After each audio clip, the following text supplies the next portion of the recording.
كل سنة وانتم طيبين وربنا يجعله شهر كريم عليكم، شهر رمضان المبارك. النهاردة هنعمل مع بعض ان شاء الله الكنافة البابلز، حاجة كده في منتهى الروعة والجمال، حاجة كيوت كيوت وتشرفك قدام ضيوفك وقدام حبايبك. شوفوا الجمال، حاجة كده رقيقة وتستاهل بقك. ادي الكنافة البابلز. يلا بينا نشوف الطريقة ومش هنطول عليكم. هنجيب 2 كوب من السكر بالكوبايات اللي هي المعيارية اللي عندنا دي، ونضيف عليهم 1.5 كوب من المية.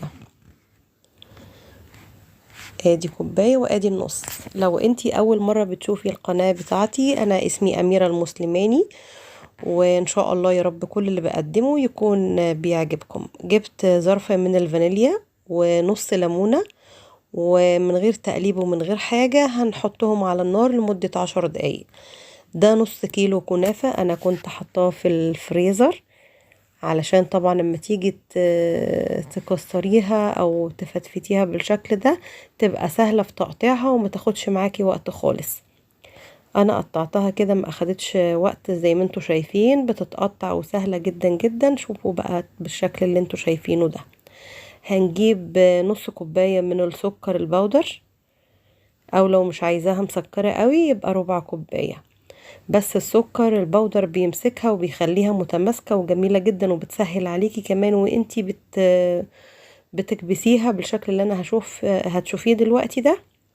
بيسهل عليكي. انا جبت طبق بايركس او جيبي اي صينية عندك، هتدهنيها بسمنة او بزبدة. انا بشتغل بسمنة بلدي. دهنت البايركس كده بالشكل ده. وهنجيب طبعا بصي، يعني هي طريقة سهلة ومبسطة. عارفة المعايير اللي هي بتبقى عندك، اللي انتي بتعملي المعلقة بتاعة المعيار عندك، بس بتكبسيها وبتقلبيها بتبقى ماسكة، علشان السكر البودر بيخليها متماسكة. انا طبعا ما حطيتش السمنة عليها، لان لو حطيت عليها السمنة هتخليها تتكتل ويبقى فيها كتل كده، ومش هعرف ان انا اعملها بالشكل اللي انتوا شايفينه ده. فانا بجيب اللي هي المعلقة المعيارية دي وبعمل بيها بالشكل اللي انتوا شايفينه. اي حاجة تكون يعني ملساء بالشكل اللي انتوا شايفينه ده، عشان ايه؟ ما تقلبيها تديكي الشكل الجميل ده تعمليها بيها. بس فانا عملت كذا واحدة معاكم اهو. نعمل واحدة كمان. بسم الله الرحمن الرحيم. يا ريت اللي ما حطيش لايك يحط لي لايك ويسيب لي كومنت جميل كده زيكم اهو.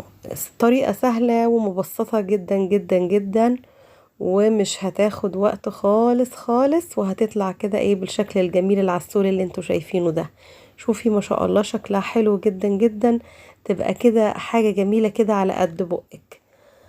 بصوا بقت بالشكل الجميل ده، ما شاء الله شكلها حلو ورقيق جدا وعسول. حطيتها في الفرن لمدة 10 دقايق بس ايه تشد كده شوية، ورجعت طلعتها من الفرن ودهنتها طبعا بالسمنة البلدي اللي انا قلت لكم عليها. انا حاطه كوباية من السمنة 250 جرام. ادي انا سيحتها في الميكرويف، وبدأت ان انا احطها على البابلز الكنافة بالشكل اللي انتوا شايفينه ده.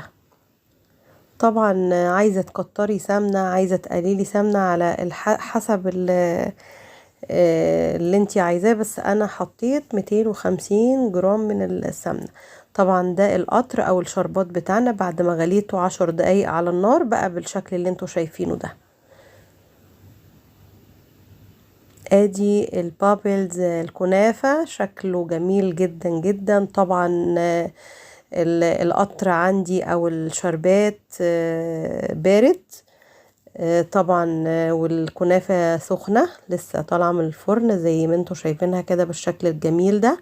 بدأت بقى احط عليها القطر. طبعا برضو ايه مش عايزة ان انا احط عليها قطر كتير عشان ما تبقاش مسكرة قوي، وانا عاملاه خفيف زي ما انتي شايفة. لو انتي عايزاه يبقى قطر تقيل هتحطي على الكوبايتين السكر كوباية مية واحدة، لكن انا ما كنتش عايزاه تقيل قوي، حطيت عليه كوباية ونص من المية. شوفوا البابلز حاجة كده جميلة ورقيقة جدا جدا. وانا حطيتها في وجملتها وزينتها بالشكل اللي انتوا شايفينه ده.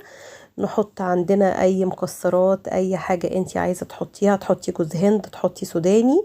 حطيت برضو عليها بالشكل اللي انتوا شايفينه ده شوية مكسرات. بقت طريقة جميلة وطريقة ظريفة، ويعني بعيدا عن الكنافة اللي احنا متعودين عليها.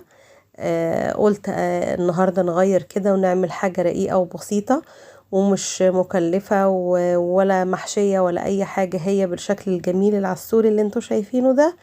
يا رب الطريقة كده تكون سهلة وبسيطة عليكم، وان شاء الله ربنا يجعله شهر مبارك عليكم، وكل سنة وانتوا طيبين. وان شاء الله اشوفكم في وصفة جديدة مع أميرة المسلماني. اشوفكم على خير، مع السلامة.